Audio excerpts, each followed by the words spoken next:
Hey everybody, this is a quick video to show a kind of a cool functionality that the Roomba has.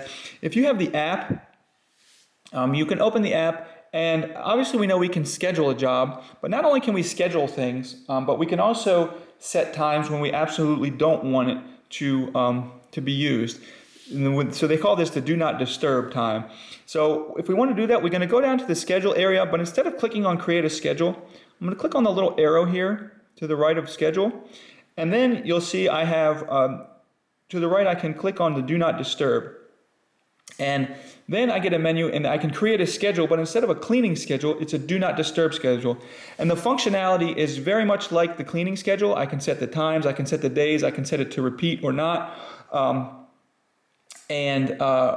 I can give it a name and all that kind of stuff, just like scheduling, except instead of scheduling when it cleans, I'm scheduling when it should definitely not disturb me. And that way I know it will not be running at those times, and I know I can be quiet. Like if I know I have, I'm trying to sleep, I'm trying to take a nap at certain times, or I know that I have, meetings at certain times, I can do that and make sure I know my Roomba won't come on. So anyways, hope this video helped you. Thanks a lot for watching. Have a great day.